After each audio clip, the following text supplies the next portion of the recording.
Good morning. कैसे हैं आप लोग?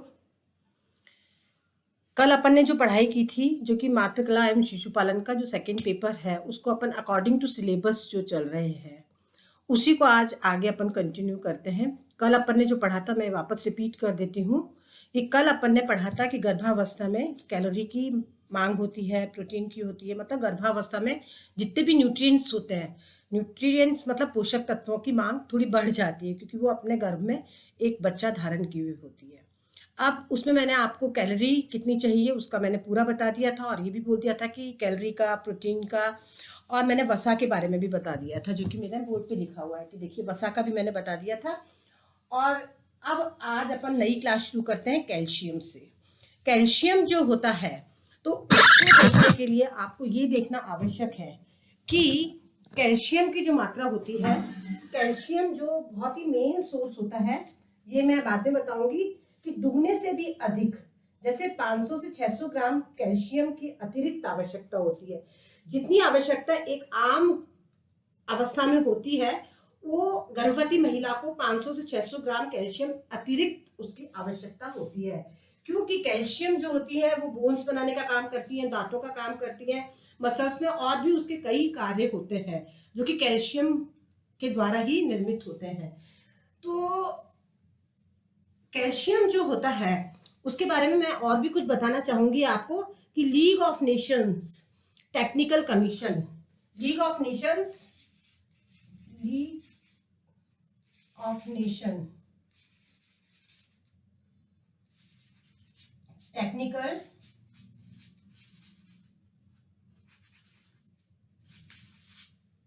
कमीशन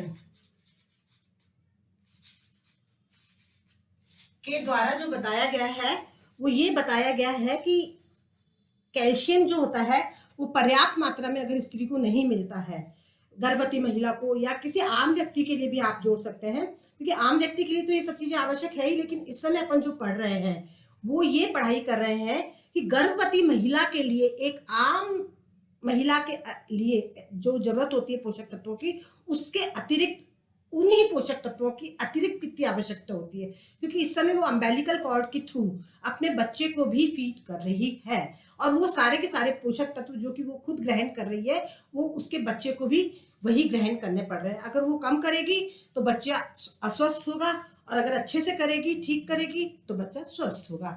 तो league of Nations technical commission के अनुसार जो ये बताया गया है कि एक गर्भवती महिला को 500 से 600 ग्राम कैल्शियम की अतिरिक्त आवश्यकता पड़ती है। मतलब प्रतिदिन 1.1 ग्राम कैल्शियम का सेवन करना चाहिए, और हर फूड के साथ के अंदर, हर जो उसका होता है फूड उसके साथ के अंदर चाहिए। और मैंने ये बता ही दिया आपको कि कैल्शियम किन कार्यों में काम आता है। और अगर आपको बहुत लंबा वो चाहिए तो मैंने आपको हर बार बोला है कि मैं पीडीएफ के थ्रू पूरा लिटरेचर आपको पीडीएफ के थ्रू भेजूंगी, आप उसका प्रिंट आउट निकाल लीजिएगा। तो अभी अपन जो भी पढ़ रहे हैं, तो कैल्शियम के प्राप्ति स्रोत भी यही है कि दूध, दही, छाछ, पनीर, दूध, और ये जो भी सफेद रंग के जितने भी पदार्थ होते हैं उनमें कैल्शियम तो मिलता ही है, साथ में पोटेशियम भी मिलता है, जो अपन आगे पढ़ेंगे। इसके अतिरिक्त बंद गोभी है, सेम है, शिमला मिर्ची है, शलगम है, हरे पत्तेदार सब्जियां हैं, स्पेशली अंडा भी होता है जो कि नॉन वेजिटेरियन या एगिटेरियन होता है, फूल गोभी है, ये तो होता ही है। लेकिन हम जो भारतीय लोग हैं वो कच्ची चीजें कम खाते हैं, और जिस तरह से हम लोग खाते हैं उसमें क्या होता है कि हम लोग उसको इतना पका लेते हैं कि उसके काफी पोषक तत्व तो पकाने में ही नष्ट हो जाते हैं। इसलिए उसको एक्स्ट्रा टॉनिक्स या सप्लीमेंट्स जो गोलियां होती है उनकी भी आवश्यकता हो सकती है। तो आप ये देखिए कि गोलियां और टॉनिक भी चाहिए। और सबसे बड़ी बात मैं आपको बताऊं कि कैल्शियम को अवशोषित करने के लिए, अवशोषण मैंने आपको बताया था, अवशोषण मतलब एब्जॉर्प्शन, मतलब अपन ने खाया और निकल गया, ये प्रक्रिया नहीं है। पाचन की प्रक्रिया यही होती है कि जितना अपन खाते हैं और जो भी चीजें अपन ने अच्छे से बैलेंस डाइट में ली या डाइट में ली, तो वो जो होता है उसका जो गुण होता है, जैसे कैल्शियम है या पोषक तत्व है, उनको शरीर के द्वारा, शरीर में जो पाचन तंत्र के कई अंग होते हैं जो कि आपने फर्स्ट ईयर में मैंने पढ़ाया है आपको, कि वो जो पाचन तंत्र होता है उसमें जो एब्जॉर्ब हो जाते हैं वो पोषक तत्व, वो उसको शोषित कर लेते हैं और वेस्ट पदार्थ मल के द्वारा मल द्वार से बाहर निकल जाता है। तो कैल्शियम को अवशोषण के लिए, मतलब कैल्शियम शरीर के अंदर पहुंच जाए, ब्लड में पहुंच जाए, हमारी बोन्स तक पहुंच जाए, उसके लिए विटामिन डी के बिना संभव ही नहीं है। इसका मतलब क्या हुआ, आप समझे कुछ? इसका मतलब ये हुआ कि अगर आप कैल्शियम ले रहे हैं और विटामिन डी आप अवॉइड कर रहे हैं, तो विटामिन डी अगर अवॉइड कर रहे हैं तो कैल्शियम आपके बॉडी में एब्जॉर्ब नहीं होगा और वो वेस्ट पदार्थ के रूप में आपके शरीर से बाहर निकल जाएगा। तो कैल्शियम अतिरिक्त आवश्यक है, इसलिए आहार में विटामिन डी का उपयोग खाने में ही करना पड़ता है। खाने में तो करते ही हैं, और सुबह सुबह की जो रेज होती हैं जिसे अल्ट्रा वायलेट रेज कहते हैं, उसमें भी आप लोगों को ये बताया जाता है कि किस प्रकार से आप विटामिन डी का उपयोग करें। थोड़ी थोड़ी देर, जैसे सुबह 8 बजे जब सूरज उगता है तो उसकी जो किरणें होती हैं, उससे अल्ट्रा वायलेट रेज जो होती हैं, उन रेज में भी विटामिन डी होता है, लेकिन वो इतना भरपूर नहीं होता कि आप उसका पूरा कर सके। तो वो भी खाने के माध्यम से और टॉनिक्स या मेडिसिन के माध्यम से आप कर सकते हैं, जो कि चिकित्सक की परामर्श से। हर चीज, कोई भी दवाई आप लेते हैं गर्भावस्था के अंदर या गर्भवती महिला को देते हैं, तो आपको एक चीज ध्यान में अत्यंत आवश्यक है रखनी, कि वो है कि वो आप बिना चिकित्सक की परामर्श के नहीं लेंगे। खाने का आप ध्यान रख सकते हैं, खाने के लिए भी चिकित्सक आपको बताता रहेगा, लेकिन आप इतना तो खुद भी ध्यान रखिए कि किन चीजों में कौन से पोषक तत्व होते हैं, और इतना आपको पता ही है और आप लोग वो ऐसा खाते भी हैं। उसके बाद में जब कैल्शियम जो होता है वो उसकी जो पूर्ति होती है वो मैंने आपको बताई दी है। अब अपन आते हैं आयरन पर। आयरन मीन्स लोहा।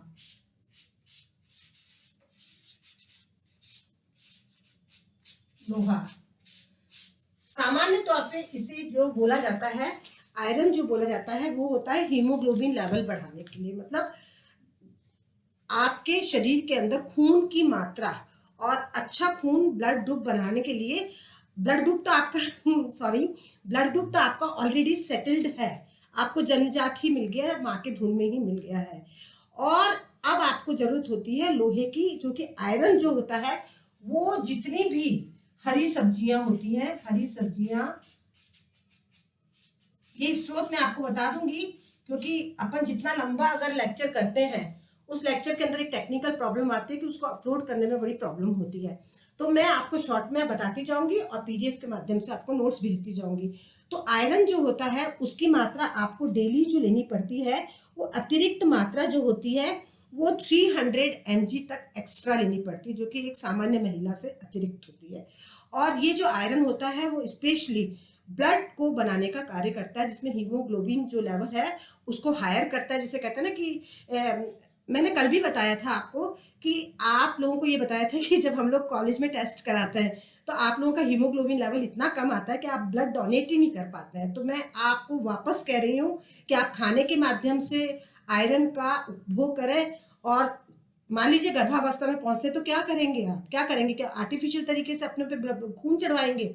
नहीं। इसलिए पहले से ही ध्यान रखने की आवश्यकता है कि गर्भावस्था में समस्या किसी को नहीं है। हरी सब्जियों में और जितनी भी हरी चीजें होती हैं उसके अंदर मिलती है, और ज्यादा से ज्यादा जो सलाद होती है वो आपको उपयोग करनी चाहिए। इसके अतिरिक्त कैल्शियम अन्य कई आयरन जो है वो कई चीजों के अंदर प्राप्त होता है। इसके प्राप्ति स्रोत है वही है, जैसे कि शलगम हो गया, हल्दी हो गई, और जितने भी इस प्रकार के पदार्थ होते हैं वो केला, गुड़, पापड़। गुड़ के अंदर आयरन की मात्रा बहुत ज्यादा होती है, चीनी में नहीं होती है। चीनी के अंदर खाली शुगर होता है। और इसके अलावा पालक हो गया, अनार हो गया, अंडे हो गए, जर्दी होती है अगर नॉन वेजिटेरियन वाले खाना जो खाते हैं। उसके अलावा मीट होता है, जिससे कि आप लोग चिकन है, मटन है, इनमें भी ये सब पाया जाता है। ये आयरन के स्रोत है। स्पेशली हरी सब्जियां जो कि आप सलाद के रूप में खाइए, उसको ज़्यादा पकाइए नहीं। ज़्यादा पकाने से क्या होता है, उसका आयरन बहुत जल्दी डिजोल्व हो जाता है और ख़त्म हो जाता है। तो उसको खाने का मतलब है आपने सिर्फ घास फूस खाया और निकला, मतलब एक तरह से आपने रफीज खाया है। इसलिए आप आयरन का जरूर ध्यान रखिए कि आयरन आपको प्रॉपरली लेना है। और एक्स्ट्रा आयरन की तो आवश्यकता पड़ती है। इसके अलावा आयरन चिकित्सक की परामर्श से वैसे भी गोलियों के माध्यम से, टॉनिक के माध्यम से लेना चाहिए। गर्भवती स्त्री को तो प्रिस्क्राइब करते ही हैं, लेकिन आपको भी लेना चाहिए। और 30 के एज के बाद में तो हर महिला को लेना चाहिए, क्योंकि उनका हीमोग्लोबिन सिर्फ बैलेंस डाइट या संतुलित आहार से नहीं बन पाता है, उसको लेना आवश्यक हो जाता है एक स्वस्थ शरीर को रखने के लिए। एक बात तो ये आयरन तक हो गई। उसके बाद आता है अपना फास्फोरस। फास्फोरस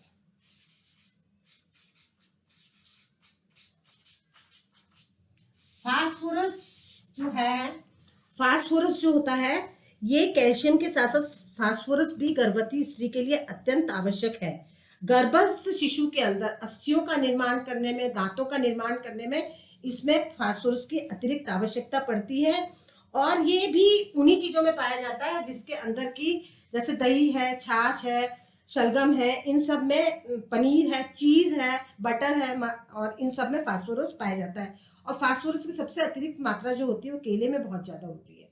जब भी किसी को ब्लड प्रेशर की बीमारी होती है तो कहते हैं ना कि हम कहते हैं कि अरे केला मत खाओ, इसमें तो शुगर है, मोटा कर देगी। नहीं, लेकिन एक एम्प्टी स्टमक केला खाना चाहिए। उससे बीपी का भी पेशेंट जो होता है वो ठीक होता है, और उसको फास्फोरस की मात्रा केले में अत्यंत आवश्यक है? तो ये जो हुआ वो फास्फोरस हुआ। तो फास्फोरस जो होता है वो कैल्शियम और आयरन इन सब के साथ ही मिलके काम करता है। उसके बाद में आता है अपना आयोडीन। आयोडीन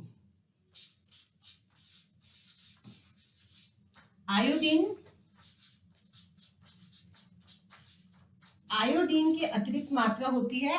आयोडीन के बिना, आपने सुना होगा, आयोडीन मैक्सिमम प्याज के अंदर पाया जाता है। और प्याज के अतिरिक्त आयोडीन जो होता है, आपने सुना होगा कि गलगंट जो होता है, हम जो तलहटी के इलाके में लोग रहते हैं उनमें आयोडीन के, उनके पानी में या उनके खाने में या उनकी सब्जियां जहाँ पर उगती हैं वहां पर आयोडीन की मात्रा बहुत कम होती है। क्योंकि और समुद्र की साइड के अंदर जो उगते हैं उनमें आयोडीन की मात्रा अतिरिक्त होती है, एक्स्ट्रा होती है।